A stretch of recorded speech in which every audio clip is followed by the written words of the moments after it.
Hi, welcome to Dinah Dares to Plan, where I take the skills that I have from 9 years working in project management and tech and apply it to the burlesque and cabaret world, as I'm also a burlesque performer who's been performing for 6 years.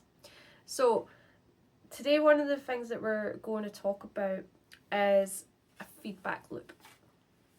Now, I don't mean the feedback that we go and ask other performers or our peers for when we have a new act or a new production or anything along those lines. What I mean is the feedback loop that we have with our users, which is our audience, but also with ourselves. So when we are going through the process of creating a new act or a new production, there's a lot of places where we refine as we go, and these are feedback loops. And I think being able to view them in that way can make them feel more positive. I think sometimes we look at if we're having to change something in such a negative light, but if we can look at it as, no, this is a positive, it's a feedback loop, I am acting on some feedback, even if it's my own. Nothing we ever do will be right first time. We're always making adjustments, edits, working on it. The number of times I have re-recorded this particular section so that I can make sure that I am explaining it properly. It's part of the refining. We do something, we review it, and then we go, how can we make that better? Going through the process of creating a new act, which we've talked about the past kind of previous weeks, is a perfect example of this. We draft up a costume idea, we then refine that costume idea, we continue to draw on it, we continue to decide what it is that we want until we get to something that we're comfortable with. Doesn't mean it's finished, because later down the line we might change it. I've upgraded costumes and acts, and sometimes you're held back by finances at the time, or you're not sure if this is a long-term act, so you do it cheaply so that you can find out if it works.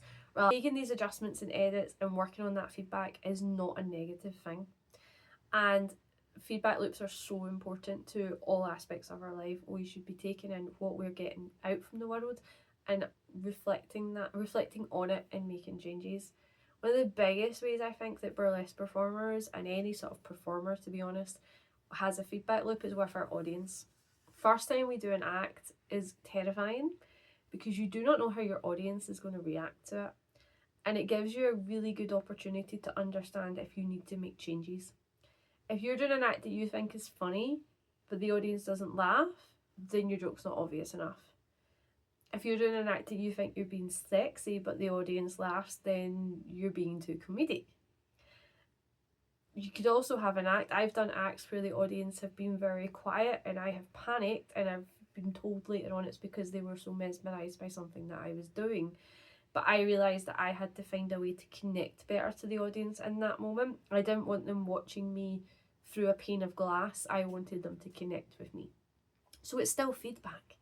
It's still an opportunity for us to learn and to change and to make those alterations, and it's why very rarely is the first time an act out on stage the same as when you see it performed, the 10th time later. It will have been edited in some way. There's also an element of, in the moment, making a change based on the feedback you're getting from the audience. Maybe they're not vibing and you need to pull something a bit more out of them. That requires you to be a lot more aware and conscious in the moment. Well, it is, at least if you're reflecting afterwards, if you record your act, you can look at it and understand how did the audience react at certain points, and what were the most impactful, and what do you need to change, or what do you want to change. So yeah, this episode is less about giving you a skill to plan and more about a mindset shift around feedback from your audience or when you're working on something. It's not a failure to change your mind on how you're doing something. You're just working with what you've got. There's ways to fix those inefficiencies sometimes, which we can talk about in the future. But it's also about taking the opportunity to understand that changes aren't a bad thing. Feedback loops are really positive. We see them every day in our lives. We just don't recognise them for what they are. But that is how, in tech anyway, we get some of our best feedback and our best products, is through having positive feedback loops with our users. And I just want to encourage you to have a positive feedback loop with your audience. whatever your audience is telling you when you're performing, listen to it. Don't get me wrong, sometimes you get an audience that's just not vibing and there's very little you can do about that. But if there's an opportunity to take some form of feedback from how they're reacting, I don't mean go up and ask them. We obviously have direct feedback, which we will talk about at a later date, because I have a lot of information about how to give and receive feedback. But there's feedback just in vibes and what is the reactions that you're getting. That is still feedback. We ask our audiences to participate with us, to not view us through a pane of glass, but then we have to listen to what it is that we're hearing. I'd love to hear your thoughts on this topic, and if any time you've made any changes to your acts based on sort of that feedback loop.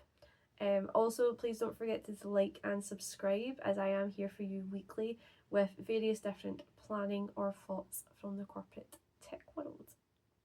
Thank you so much, and I will see you next week. Bye.